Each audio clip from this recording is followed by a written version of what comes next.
article written by Rich Kremer, investigative reporter for Wisconsin Public Radio. I asked county board members to read the article and the links to testimony and information provided referencing bankruptcy proceedings for Emerge Energy and Superior Silica Sands. This frac sand mine is located in the town of Auburn at the corner of Highway 64 and Double D. One long reference in Kremer's work is of particular value and concern because it provides 103 pages of testimony in federal bankruptcy court. I hope that you have had a chance to read the documents, and if you have not, to please do so in order to respond to questions and concerns on the part of your constituents throughout Chippewa County and beyond its borders. It is critical that Chippewa County Board members not only study the information presented, but to evaluate the impacts on individual taxpayers, including Chippewa County businesses, landowners, some of whom still live at the mine site, other nearby residents and businesses, including a child care facility that's located there, which is impacted by pollutants produced at the mine site, and adjoining towns and counties affected should the county not meet the obligations, the company not meet the obligations to the county for reclamation funding and the environmental standards noted in the testimony.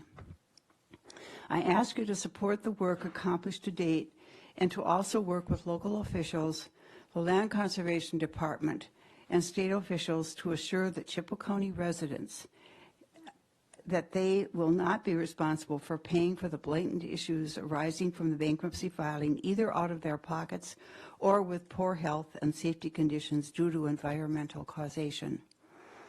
It is the health, safety, and welfare of all the residents in this town and county that I'm most concerned about. Presently, SSS mine is idle. It is open to the winds, giving off silica dust, which is carcinogenic to animal, human, and plant populations. Stormwater and wastewater ponds are no doubt in frozen condition, but subject to freeze-thaw conditions and as we move throughout the seasons. Heavy metals found in the mud of the waste ponds and mentioned in the 103-page document are beyond exceedances according to the DNR. There is no supervision present at the site that I'm aware of due to the mine being idle.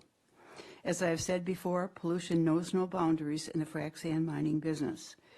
There are watersheds to be concerned about: the Red Cedar watershed in Dunn County, the Chippewa River watershed, and ultimately the Mississippi waters, in addition to the smaller creeks and streams that empty into those watersheds. There is no longer a concern about whether an area is zoned or unzoned in Chippewa County.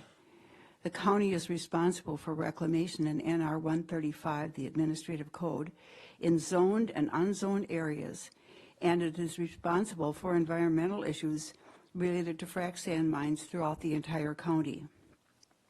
The critical reasons why we have elected county board supervisors is to protect the health, safety, and welfare of each resident here, as well as those who live outside of the county on adjoining lands. County-wide ordinances that protect the entirety of the ecosystem of this county and adjoining counties should be developed collaboratively and with the state of Wisconsin. Restrictions need to be strengthened, not reduced. It should not be a matter of each town fighting the battle for and by itself, because there are people on the other side of the line in the sand. Artificial boundaries don't end pollution or the responsibilities we have to the people who live in either location. I am certain there will be many more discussions in the days to come. A team effort on the part of all of you will be absolutely critical to protect all of our county and residential resources. Thank you. Carolyn Kaiser.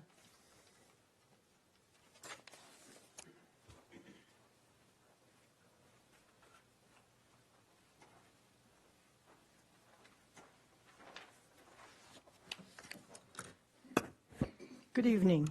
My name is Carolyn Kaiser, and I reside in the town of Wheaton. I have previously come before this body and to committee public comment sections to voice concern over issues that affect health and well-being of people living in Chippewa County, But today, I'm talking about the non-metallic frac sand mines, in contrast to the sand and gravel pits. I continue to be concerned over clean air and groundwater, but tonight I'm focusing on the bankruptcy case involving Superior Silica Sands and the parent company, Emerge Energy Services.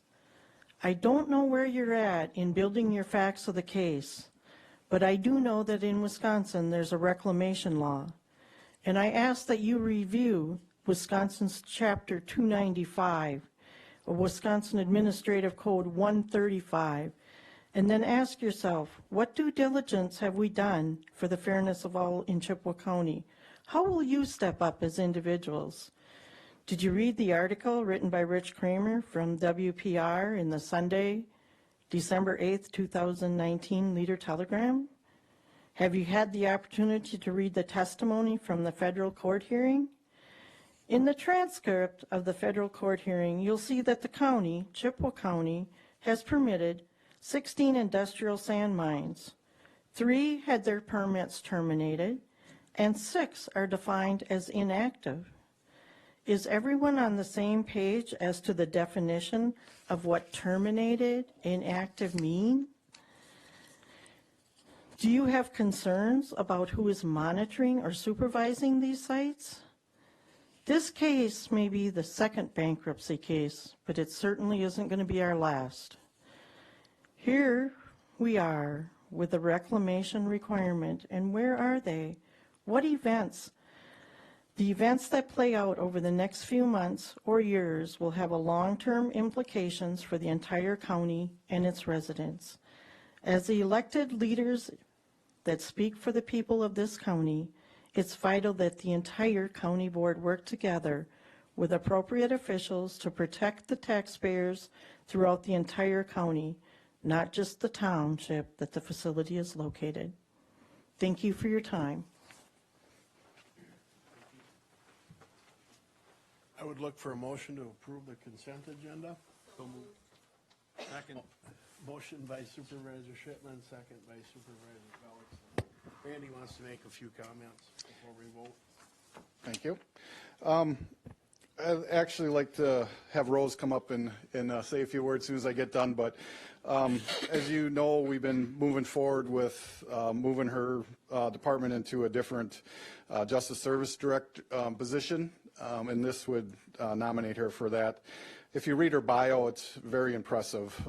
You start reading about things she started, things she's done, innovation across the state. She's really done a lot of work, and Chippewa County should be really proud of her, but I think the biggest impact is the impact she has on families and her staff has on families. I said the second week I was here, I saw a video of recovery court, and I was sitting in DHS meeting crying, so that probably wasn't a great impression right away, but it was very emotional. I mean, when you see that the things that they're doing actually changes lives and changes generations, it's very impressive. So please join me in hopefully congratulating Rose after you guys vote, but Rose, if you could come up to say a few words, I'd appreciate it.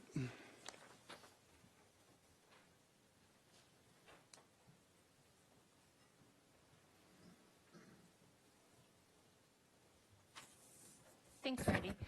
I just wanted to thank all of you for considering this appointment as the Criminal Justice Services Director. It's going to be a lot easier than saying Chippewa County Criminal Justice Collaborating Council Coordinator, so that's one of the good things about it. And, you know, even though it won't change my day-to-day, I think operations of what I'm doing and the way that I'm doing my work, it's a big acknowledgement of all the hard work not only I've done, but the entire Criminal Justice Collaborating Council and the staff and team that I have under me. It's hard to, when I was looking back at this, it's been since 2012 that I was in Department of Human Services. I had been there 16 years, and Larry Winter at the time approached me and said, do you want to try and do this? And I'm like, I had no idea what it was. I think I probably told you guys this before. Criminal justice, yeah, I can do some minutes and, you know, create some agendas. So 7 years later, you know, I'm looking back at all that's been accomplished, and it's pretty impressive. You know, not only were we chosen as the evidence-based decision-making initiative with NIC and the state, our recovery court and our front-end intervention diversion programs are now one of the models for the state. And it's, you know, we've come a long way, and right now we're rolling out the pretrial area and the pretrial program. So I think, you know, becoming the Criminal Justice Services Director is going to be fitting in everything that we've now accomplished. It's not just a council. And I really couldn't have done any of that without you, the board, you know, supporting this moving forward. Randy and the previous county administrators, I think anytime a new boss comes forward, you really worry about, oh no, look at all that we've started. Is he going to embrace this? So I think Randy's really embraced that and supported it, and actually spearheaded some of the things we're doing now, like the Take a Stand Against Meth campaign. So I need to thank him. And my team, like Randy mentioned, I have a pretty small but mighty team. There's only a few of us. We run a lot of programs, and they've really fallen into line and do a lot of what I do and wear a ton of different hats. So one other thing I want to say is I get the opportunity to work with a lot of councils, a lot of coordinators throughout the state. I'm in Madison quite a bit. And it never fails that I just cannot wait to get back to Chippewa County. I mean, we really do have something special. Our commitment, our teamwork, our collaboration. I mean, not a day goes by I'm talking to another coordinator. I'm just like, it's not like that in Chippewa County. So I appreciate the opportunity. I'll be here 22 years, and is it 22, Jim, right? Yeah, we're right behind each other. So 22 years in March, and you know, I appreciate the opportunity for the growth that has been afforded to me, and I'm honored to, you know, be appointed to this position. So thank you.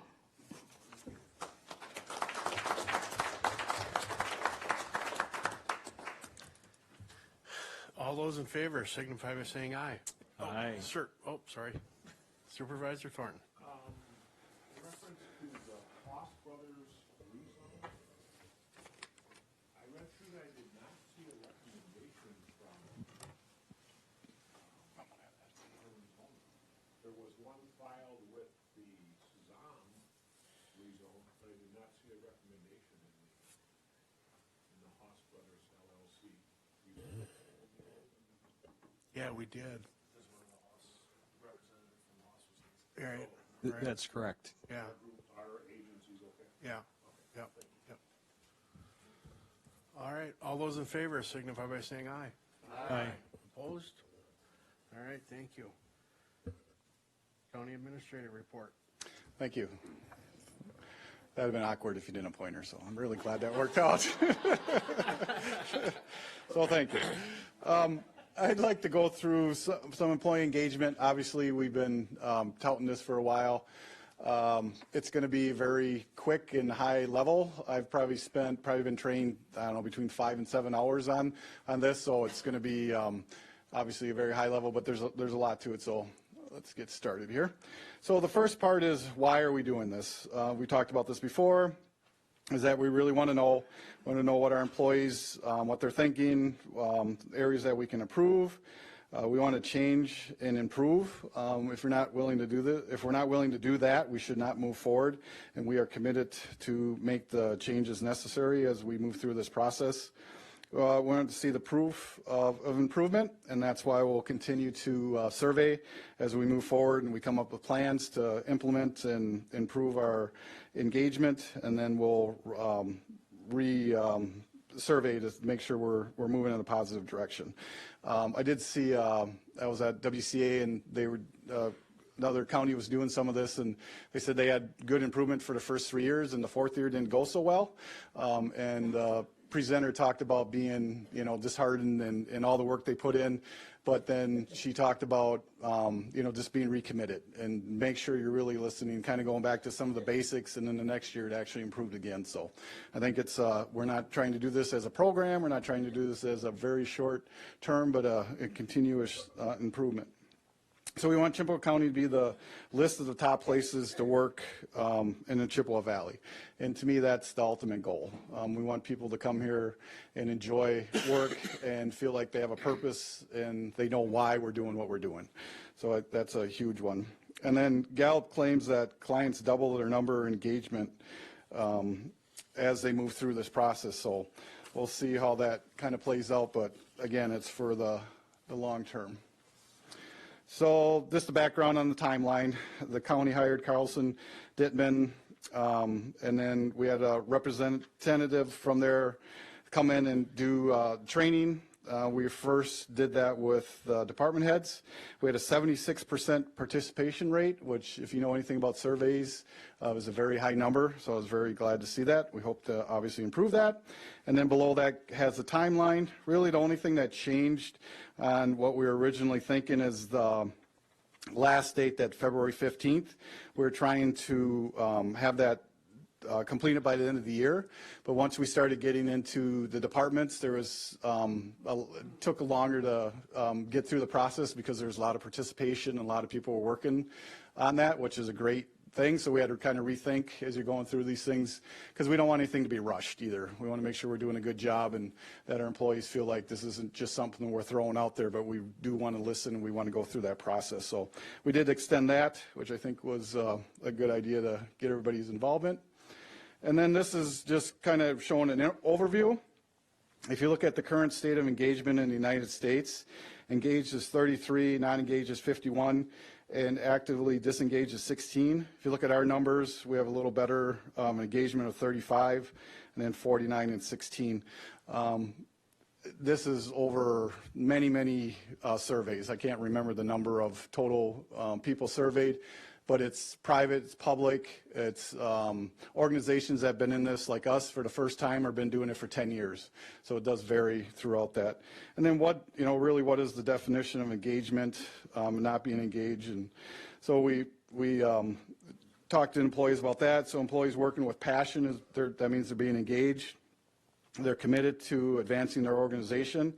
Non-engaged is employees who put in their time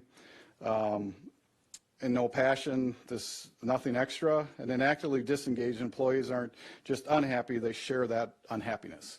So that's really the people that complain about everything that's kind of going on to anybody they can, and it kind of brings the whole team down. As you guys know, also I'm doing NACO leadership training, and they talk a lot in there, or talked in there about gossip and and negativity, how that can bring down an organization. I never really paid a lot of attention to gossip because I don't participate in it, and being my positions, I typically don't get a lot of it. But it really opened my eyes to that, how being positive and not gossiping, but dealing with the problem. You need somebody to unload on sometimes in that, but not sharing that with everybody around you. So that's been a learning experience for me. So this is what the survey questions look like, and they're really a hierarchy. You really need to get your basic needs 1 and 2 before you can move on up the scale. So the improvement as you're going, if you can't do your first one, you can't jump to number 6. So as we go through and come up with plans and ideas to improve, that's what we'll try and do. We'll obviously build on the basics, and then as you can see, it moves up through the growth state of it. So some people, I think, want to go to number 12 and make everything good. It's just, you can't do that. You got to put in the work. So we'll continue to do that moving forward. And then, so every employee manager plays a critical role towards an engagement workplace. Managers who lead their teams to a higher engagement go beyond listening to their employees, and that means, I think, one thing I like to talk about is active listening. It's not just hearing, it's understanding the other person and seeing where they're coming from and trying to make those adjustments. So making engagement a part of daily conversation, never stop learning tactics to increase team and individual engagement. Again, it's not just a program we're doing, we're continuing to try and do this every single day. The survey is not a tool to show poor management or poor managers. It is a tool to show where managers can improve to increase employee engagement. So when we first did this, I was leading it with our department heads, the ones that report to me, and it was hard for me to get it in my head that we weren't all trying to work together to help the rest of the county. This is really what I need to do and improve to get better engagement through the department heads. So that it just took a while to kind of work through that. And Tony's told me she's been at some of these trainings, and it's taken a while for managers to get that, to understand that. The other thing is, this is not a survey on management performance. We have them pick their managers because their managers are the number one person that can enhance their engagement. But moving forward, as they come up with plans and the employees and managers are coming up with them, their responsibility is to implement that. So they need to be held accountable for that. So if they have high scores or low scores, it's not about that. It's the employee is actually looking at the engagement for the whole county, and then their supervisor is picked because they're the person that can hopefully help improve that. So we had a department head meeting. Turn my page because I can't see that far anymore. Feel my pain. So all department heads and managers were required to attend leadership training to learn how to read and interpret the survey results before sharing the information with the employees. And that's what I was talking about. I was going through with the department heads. Our consultant attended the department head meeting. She did a great job. It took me halfway through that meeting to really click for me, and that was after meeting with her. Tony and I met with her for probably 2.5, 3 hours before that, just trying to understand all this because it was different than what I thought, but she really did a great job. Her knowledge base is incredible. She's really done well for us. Then Tony has met with several departments in October and help them facilitate discussions in their management teams. So they'll keep working through that. And again, some teams are going to end up on question 6. Some teams are going to be on question 1. They'll be on question 1, 2, building it up. So you are going to see that. There will be a variation of where each team is. So every department head and manager training, every department head and manager is required to complete a state of the team. Meetings that include steps below. So review the Q through 12 survey results with employees and ask for feedback. Develop a list of what the department heads, managers, and our employees should continue, start, and stop doing, and based on the results of the survey. Facilitate and discuss to identify a team goal. Currently, it could be a new goal. It could be some departments have goals already. And select a Q12 engagement item to focus on. So off that goal, and this took a little while to get sunk in my head, out of that goal, you look at on the scale, and you kind of look at one of those questions to try and improve on. And then identify action items. And then, of course, you do the owners of the action items and due dates, just kind of working through the process for that part of it. And then discuss the written replies we received. So communication, listening, and interaction was what the number one issue commented on. I thought that was quite interesting that communication was, because if you were at the strategic planning, communication was really the biggest thing across the whole county. So the theme kind of carried out throughout our engagement survey.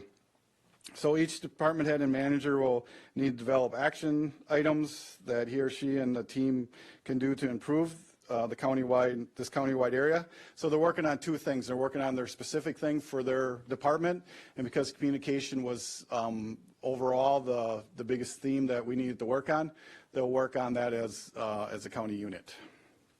And then review and recalibrate regularly. I'll do that with monthly meetings during department head meetings, and they'll do it as they move forward. So we want to assist all our department heads and managers in becoming strong leaders. And to do that, we need to emphasize the big picture, set good examples by modeling desired behavior, lead, state the team effectiveness, highlight employee and department successes. I think that's critical. We've really been trying to do that over the last year. There's a lot of good things our employees do, and the more we can get that out, the more positive we can be, I think is great. Develop areas of opportunity to grow in the team, encourage engagement, conversations for the team, connect with individuals, discover and develop employee strengths, and never stop learning. The never stop learning is critical. This environment we work in is always changing. Even recruit and retention of employees and how that's changed in just the last 5 years has been incredible. So our environment's always changing, and we need to continue to learn and keep up with that. So our goal is for all employees to feel valued and to have an environment that they want to come to work in. And then I'll talk about, this is in our numbers, but this is just a basic survey report. So if you look up there in the grand mean on the top right, you'll see a score, and that's just the average of all the scores below that. So that 4.76, I think it says, is if you add all those up and divide it by the number of surveys or number of questions, you'll come up with that answer. So then the next one is the total number of response and the list for each. So each question, you didn't have to answer every question. You can answer the questions you wanted to. The question that gets least answered is, do I have a best friend at work? Fewer employees answer that. We asked about that. It's been asked at probably every meeting that you talk about. And what was explained to us is that's what they show as if you're a highly engaged organization, that if you say yes to that answer, that you're at a high level.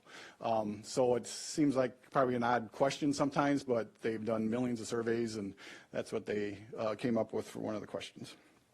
So each Q item has an average score, as you can see that next to the number. Then if you look at the right side, green means good, above 66%. Yellow means we need some work there between 33 and 66, and then red below 33 means those are probably the ones you're going to want to focus on moving forward.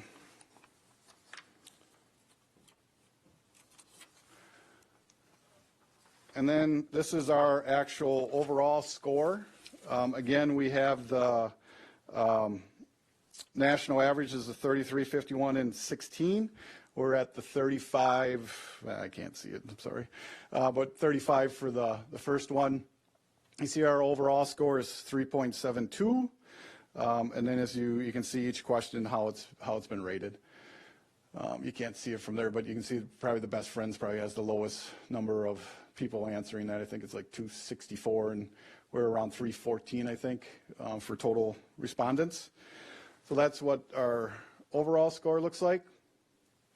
And then this is our generational and tenure report. So we did that. And if you just look at these, we compare the 4.76 is comparing to that particular group, which would be either generation or tenure, and then the overall score. And then it will have below that, that's where they scored in that group.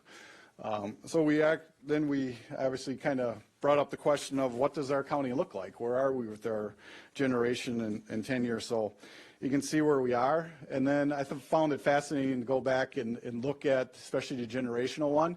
And then if you look back in engagement and see how it changed from generation to generation, there is some change. Some questions that I thought would be different were pretty similar. And then you can see our tenure. Not as much change throughout that, a little bit, but generation, I can't remember the question. It might have been the best. I can't remember the question, but it was a huge change, and might have been the best friend one. It's been a while, but so there's definitely differences in just those two things. And then each manager got one for their particular for the group that they cover. If it had, I think we explained this before, 4 or more reportables, and then they had our score. If they didn't, they didn't. So what's next? So I'm going to plan to meet one-on-one with each department head to discuss the results. Plan to use the monthly department head meetings to check in the progress and allow for brainstorming on what we can do to improve. Once we go through this and come up with something, obviously we got to continue to do that. So we'll look at as themes come out of all the engagement from across the county. Maybe we'll see a theme that we need training on, or we need some additional help on, or whatever that is. We don't have those answers right now until we kind of go through that process. So identifying training topics or other opportunities from the action items, let's talk about that. Then plan to meet one-on-one with each department head in the summer. So again, we're not just doing this one time. And then Tony plans also to meet one-on-one with each department head in Q1 and 4 of 2020 to discuss progress, brainstorm ideas, come up with other things, and then plan to survey, using the survey in the fall of 2020. Oh, I think I missed one. I'm sorry. I missed the county board. How could I forget that? It's not good for my eval. Okay.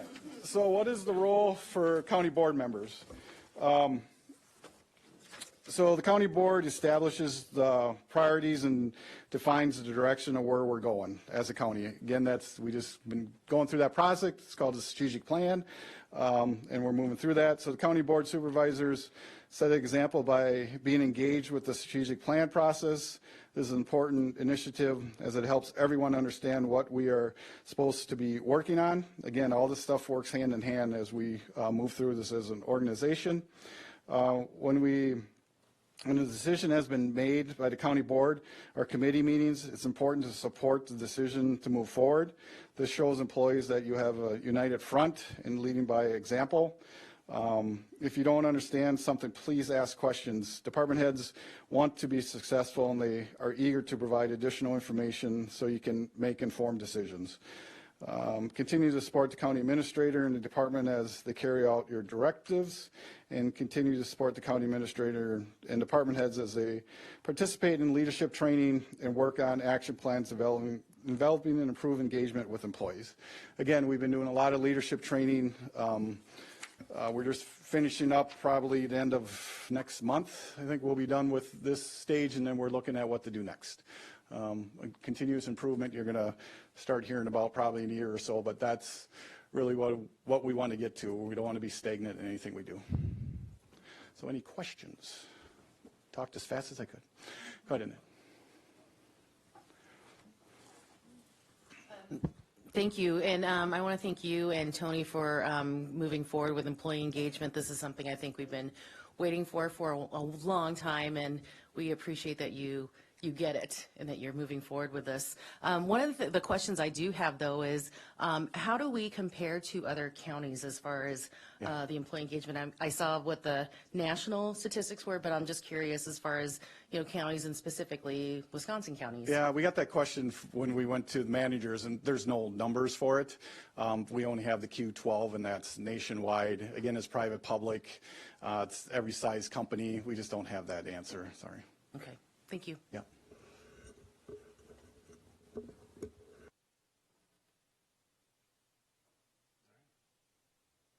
Good. All right. Yep. Thank you.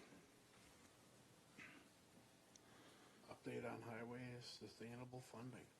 Yeah, as you know, one of my goals for 2019 is to come up with sustainable funding for the highway department. So we've been working on that, Melissa and Brian and I. And last meeting with the highway department meeting, we went there, and I really wanted to make sure that if there was something off the table, any kind of funding source, anything that they were concerned about, that if there was something that's just as a non-starter, that we would take it off and then look at other options.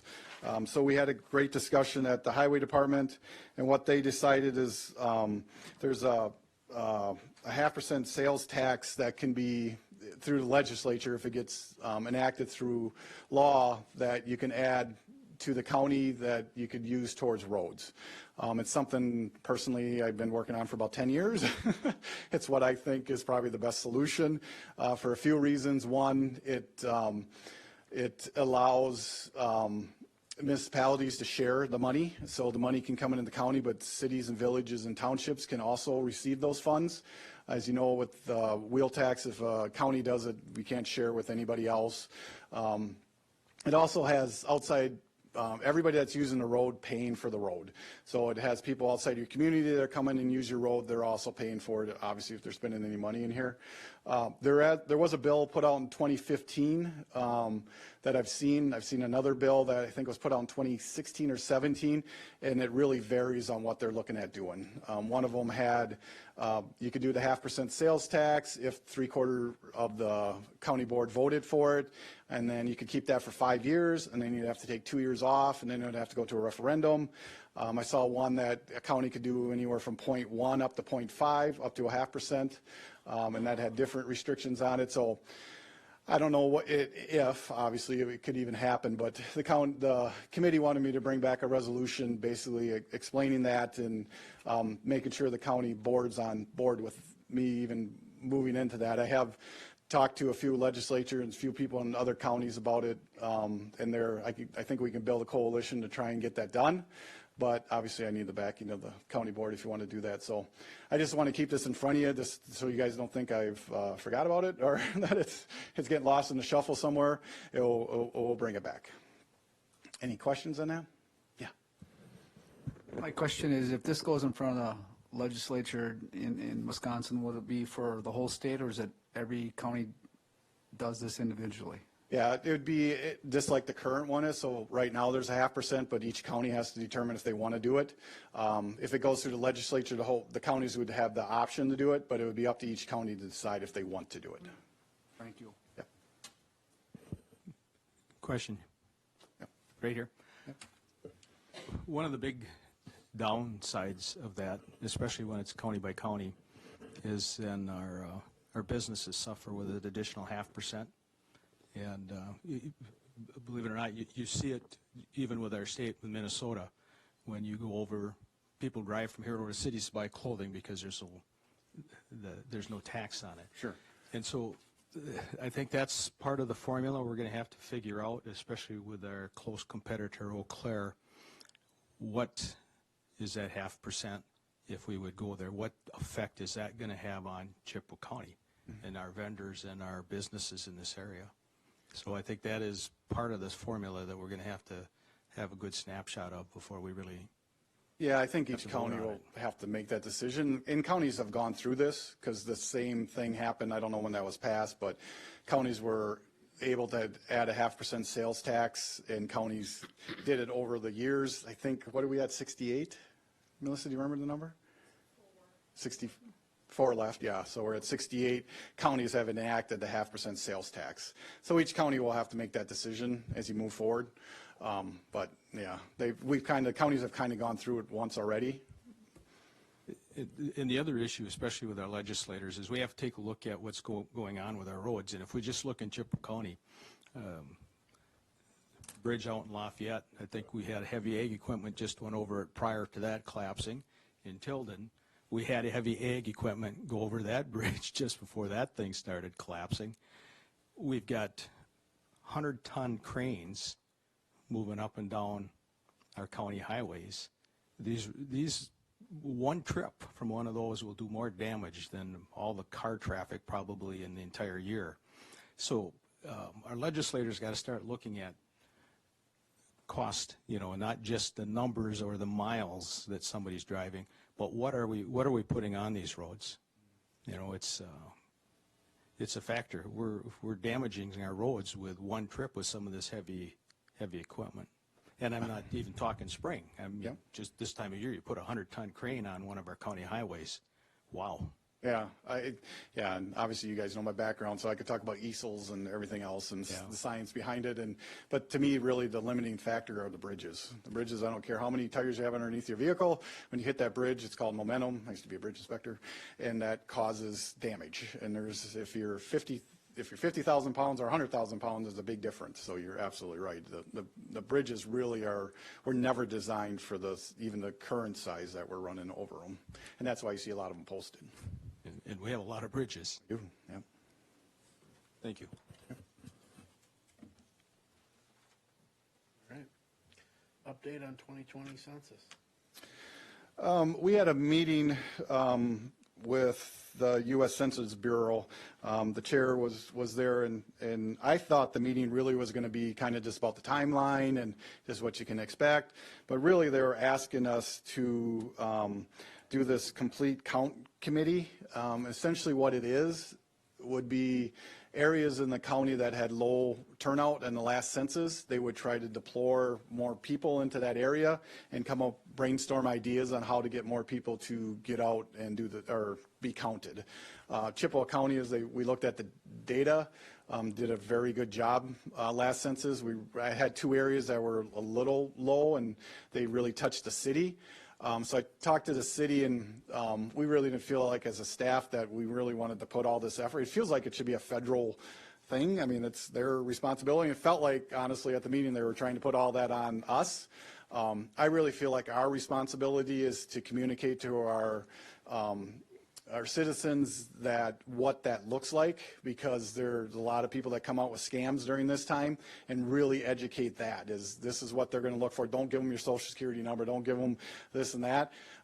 But so I talked to the city, and the city is going to do this, and they're willing to put our county clerk has volunteered to be on that committee. So we will have a liaison between us and the city, and it will allow us to, if there's any resources available through the census, to use those. So I think it's probably a win for us. And I think the chair told me the other day that there's only 5 states that decided even to do that. You heard on the radio. Yep. So if we go to this kind of the timeline, I know really here that everybody's been really interested in kind of how it plays out, and when we have to do our redistricting, how that happens.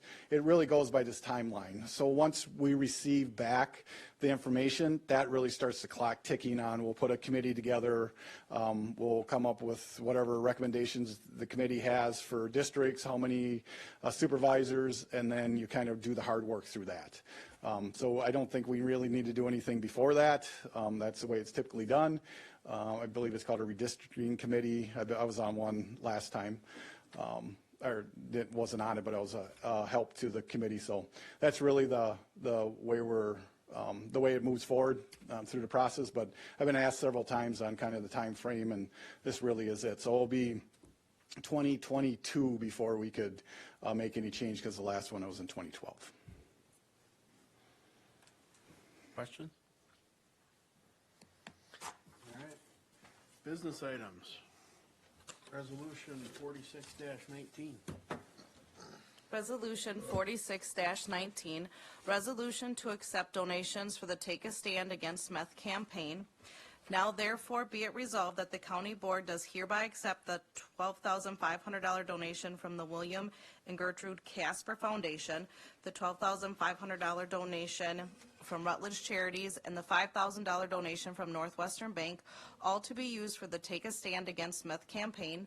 And be it further resolved that the county board does hereby authorize the county administrator to accept any future donations made by individuals or organizations that are provided for the Take a Stand Against Meth campaign. And be it further resolved that the county board does hereby authorize that a non-lapsing fund be created to receive these donations and all future donations made to the Take a Stand Against Meth campaign. And be it further resolved that all donated funds for the Take a Stand Against Meth campaign may only be used for expenses directly related to the campaign, excluding administrative costs, forwarded to the county board by the executive committee. Mr. Chair. Second. Motion by Supervisor Swiffleoffer, second by Supervisor Hunt. Okay, thank you. You know, originally when this whole thing started, I thought that we really needed to get this campaign into a nonprofit organization for a couple of reasons. One, I wanted to get it into the community to get them involved. The second was I didn't think individuals or groups would give money to the county for this type of program or this type of initiative. I guess I'm happy to announce that I was wrong on both. We've really seen the community embrace this. We have over 100 volunteers already. We've had no issues, as you just heard, about the money already starting to come in. So really, by housing it essentially in the county, it allows us to do all our policies and procedures, doing any kind of, if we have to get any kind of work done, if we have any contracts, if we have any of those kinds of things, it really sets it up well for that. And then the other part is I wanted to make sure that everybody understood how the funds would be distributed. So no funds are allowed to be distributed unless they come to our core team, and I'm on that core team. Rose is on there, Tim's on there, Angie's on there. So we have people on that core team that are very fiscally sound. They deal with this type of thing day in and day out. They're very used to using funds for a particular purpose. So I think the money will be well utilized and won't be just things that are coming and going. I think we have a very good core team. And supervisor asked for that last part of that where it said no administrative costs will be used for these donations, and felt like that was very critical for this, and that was always our intent. We don't want to use any of these funds for any of our wages or anything like that. It's just going to be for the campaign.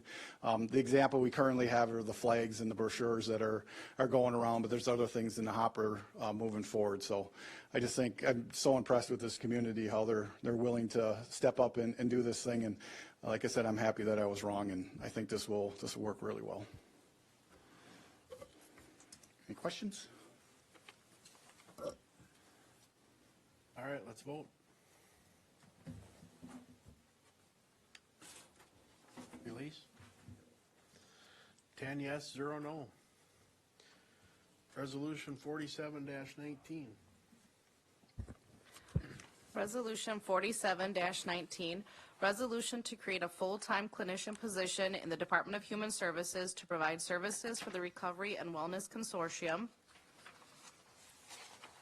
Now therefore be it resolved that effective January 1, 2020, one full-time multi-county clinician position is hereby created in the Department of Human Services as part of the RWC to provide clinical supervision, consultation, and training to the members and providers of the RWC.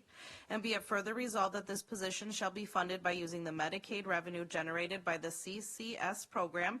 And be it further resolved that should the state and federal funding necessary to fund these positions no longer be available or be reduced significantly, these positions may be eliminated by the county administrator, forwarded to the county board by the executive committee. Motion by Supervisor Thornton, second by Supervisor Suffelhofer. Thank you. I'll start, and then I'll turn this over to Tim, and hopefully I'm done talking tonight. So, this position came through originally as a contracted position. One of the things we're not happy with that, I guess.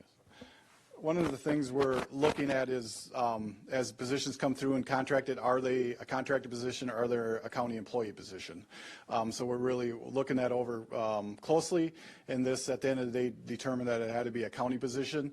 It actually ended up in the long run saving us money, but I'll let Tim talk about the details. So as you may recall, Chippewa County is the lead county for the Comprehensive Community Services Program. It's going to be in 2020 a 9-county consortium because Burnett County has been accepted as coming on board.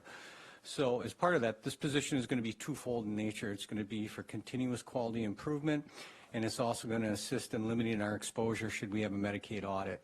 The continuous quality improvement is, at this point, we have over 300 individuals on the wait list. We've been cited by the state for having a wait list because we are not allowed to have a wait list. So one of the duties of the clinician is also going to be moving consumers through this program a little quicker. This program is intended to get people started on the recovery journey, get them well embedded, and then move on and manage it themselves. This isn't the community support program, which is somebody gets on it and they're pretty much on it for the remainder of their lives. We need to get that wait list down, and I'd have to thank everybody too for the CCS positions, because that's going to help Chippewa a great deal in getting that wait list down, so we're not in Dutch with the state. We still need to work with some of our other counties regarding that, but additionally, it's going to help as far as I mentioned, if we have a Medicaid audit. We've got over 100 providers right now, and there's some mom and pop providers that do not have the clinical supervision built into their organizations. And this is going to assist. There's some organizations that we found some practices that are potentially not Medicaid billable that this clinician would be able to assist with. And again, that will help limit our exposure. Probably not if, it's when we undergo a Medicaid audit. And this will be a fully funded position. It's going to be similar to Jessica Breckman, who will be supervising this position. Questions? All right, let's vote. Release? I thought you were done. I'm sorry. I'm done. 9 yes, 1 abstain. Resolution 48-19. Resolution 48-19, resolution to create a full-time social worker position in the Department of Human Services to serve as the foster care coordinator. Now therefore be it resolved that effective December 16th, 2019, One full-time social worker position is hereby created in the Children, Youth, and Families Division of the Department of Human Services to serve as the foster care coordinator to provide support and service to the foster care system, to ensure that there is an adequate and well-maintained pool of licensed and trained foster care families, and be it further resolved that this position shall be funded by using the funding currently being used to fund the LTE foster care coordinator position, as well as currently existing levy from the Department of Human Services budget, and be it further resolved that commencing in 2020, the Department of Human Services shall utilize the existing levy and additional state children and families funding to fund this position going forward, and be it further resolved that should the state funding necessary to fund this position no longer be available or be reduced significantly, this position may be eliminated by the county administrator, forwarded to the county board by the executive committee. Motion to approve. Second. Motion by Supervisor Swiffenhofer, second by Supervisor Hunt. I'll be brief. So this is one of the positions that I talked about through the budget process we weren't able to fund. We didn't have the levy available. That 25.2 million, 25.5 million, Tim will tell you the exact number, that the state passed within the budget is how this is being funded. So he'll talk more about that. So Eau Claire County's portion of that 25.5 million is going to be 339,000. We had roughly half of this funded already, so the additional for this position will be coming out of the 339,000. This is a position that's been really needed ever since Eau Claire County ended their contract. That for probably 7, 8, 9 years we had contracted with Eau Claire County, who was responsible for the recruitment, licensing, relicensing. Not a whole lot of support of foster parents. That's a critical piece of this position, as well as supporting those foster parents that are out there living and doing this work 24 hours a day, 7 days a week. In particular, as you know, our numbers grew from 45 to almost close to 100, or 200, I should say, at the end of last year.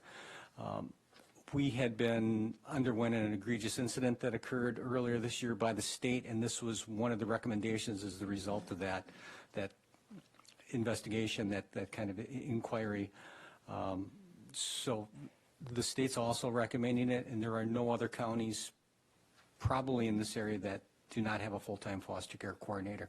We've had a 19-hour-a-week LTE since early in 2000 of this year when we ended our contract with Children's Hospital. So it just made sense based on the money that we were spending on them, $60,000 for 20 hours a week, to bring that in-house and get our full 40 hours.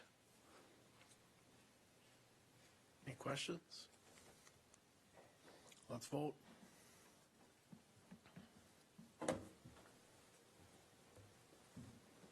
Release. 9 yes, 1 abstain. Resolution 49-19. Resolution 49-19, resolution to create the position of Drug-Free Communities Project Coordinator in the Department of Public Health. Now therefore be it resolved that effective upon passage of this resolution, the position of Drug-Free Communities Project Coordinator is hereby created in the Department of Public Health, and be it further resolved that this position shall be fully funded through the Drug-Free Communities Grant that was received by the Department of Public Health, and be it further resolved that this position may be eliminated by the County Administrator if the grant funding is no longer available, is reduced significantly, or requires increased levy funding to make it viable. Forwarded to the County Board by the Executive Committee. Motion to approve. Second. Motion by Supervisor Swiffenhofer, second by Supervisor Thornton. I'll pass this over to Angie right away. I just didn't want her to feel like I wasn't supporting, so that I just left you high and dry. So there you go. Good evening. I'm Angie Whiteman, the Public Health Director. I also brought Kristen Kelm, who is our Community Health Division Manager. This position would go under our Community Health Division. Thank you, Randy, for the support, and looking to the County Board for support for this, as well as there is a great need for AODA prevention within our communities and our youth. This would go in collaboration with the Take a Stand Against Meth campaign.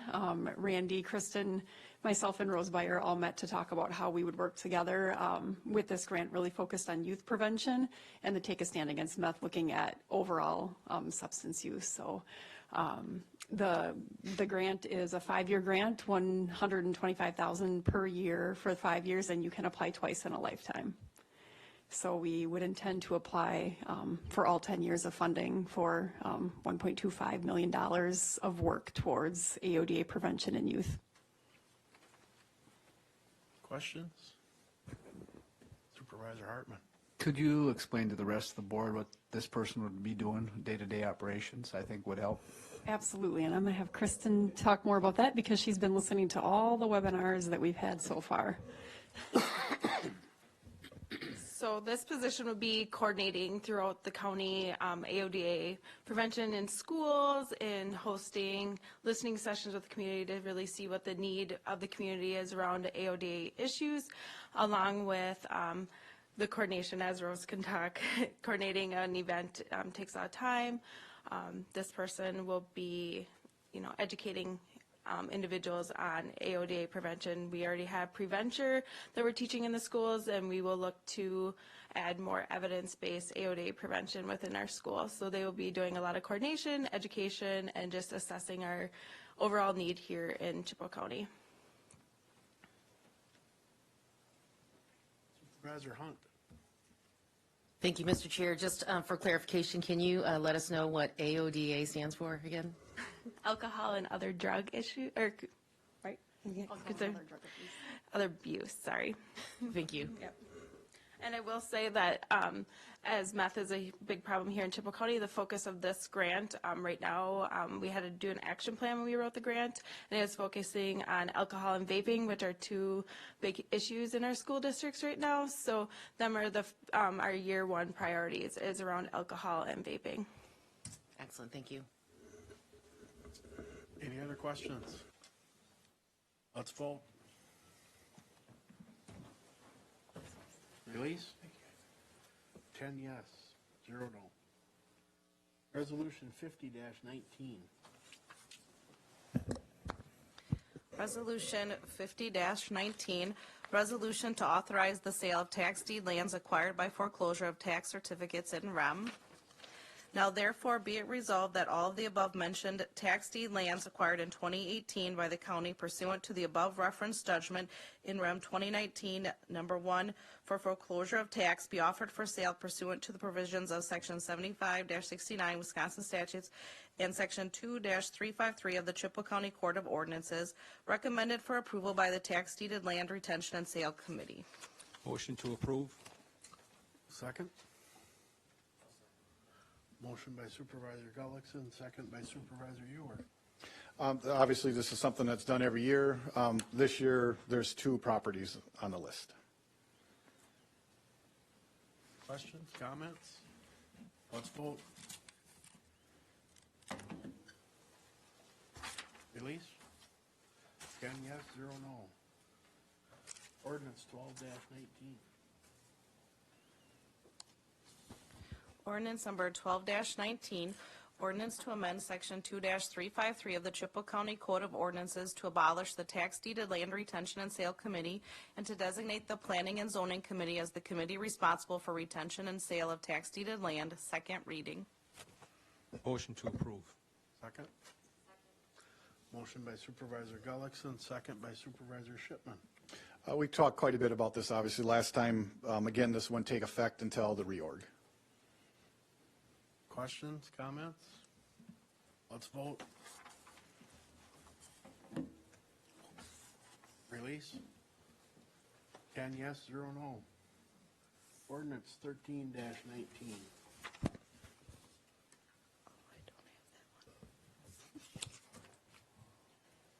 Ordinance 13-19, ordinance to amend section 2-52 regarding attendance at meetings. First reading. This is something that came up at an executive committee. They talked about it a couple months, and then I tried to put something together, just kind of capturing what their discussion has been and what they were kind of looking for. So this is a result of that. I'll just go through it. If we start on line 15, you'll see that citizen members are included. Before they were excluded in this wording and at any place, and it just kind of lays out the expectations that they obviously attend the meetings. If you move down, again, it just adds a citizen member. And then it explains why we need the time, why we need someone to call in early and to allow to contact the county board chair. We can have the county board chair sit on any meetings to make sure we have a quorum. We did have to utilize that, I think, last week. So having that time available to us is critical. What else is in there? So it continues to go down. As you go down, we just took out some of the language about the business hours. Nobody really knew why that was in there. We're just doing it off the time of the meeting is. So we removed all that language. If you go down to sub 1 on line 32, we listed all the committees. There was a lot of questions about what committees we were able to track and not able to track. We really had to limit it to the ones that the clerk is able to track on Minitrack. A lot of these committees that meet, once a quarter, someone else, another county or something like that, she doesn't even know if, when they meet or if they meet. Really, the only information she gets back is if there's a per diem for them. So that's pretty much impossible to track. So we named each committee that would be being reported back on, including obviously the county board.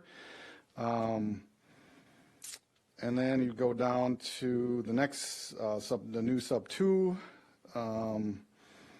Take out if it was excused and unexcused. Is this the county clerk? Oh, this is about the county clerk, just tracking the attendance. Obviously, we're doing that above. And then before it was reported to the county board, this would require to be reported to the county board chair, and it'd be the chair's responsibility to move forward with any action if that person deemed it necessary. On the excused, where's the excused and unexcused? Why am I missing that? Is that next? Yeah, I know. Is it above? You moved me there? I'm sorry. I skipped that. Okay, thank you. Okay, thank you. Sorry about that. We'll go back to sub B. So before there was language in there about being excused and unexcused. There's a lot of discussion about that too. Who determines if it's excused, unexcused? Obviously you'd have to have the time frames in there and all that.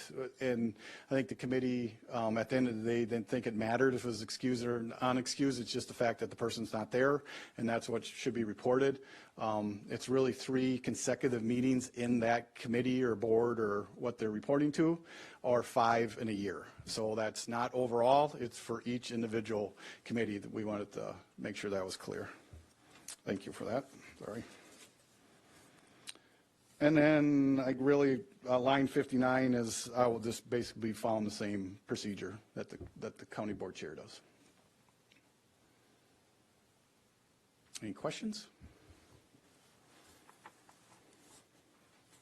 All right. Information Technology Policy Manual, second reading. I'm out of here. You're out of here. Look for a motion to approve. I'll make a motion to approve. Second. Motion by Supervisor Hartman, second by Supervisor Shipman.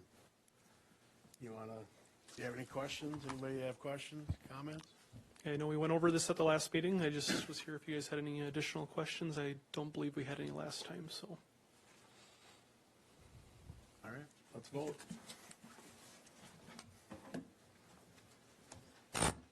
Release. 10 yes, 0 no.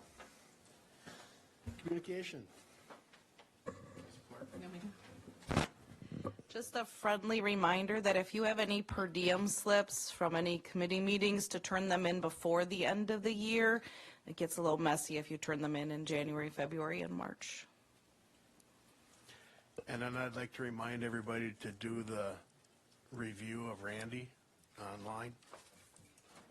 I did it in about 30 seconds. It was easy. Agenda items for future consideration. Supervisor Hartman. We had a couple people here tonight talking about the sand mines, filed bankruptcy, for the reclamation. I was wondering if we could have somebody come and give us an update where we're at with that. We did have that closed session about it. Is there anything new to? Todd's taking the point on that Okay. with Dan, so I'm not that intimately involved. Dean asked me that question today, and I deferred him to Todd, so. All right. Well, I'll check it. All right, thank you. Anything else? Motion to adjourn. So move. Second. We're adjourned. Thank you.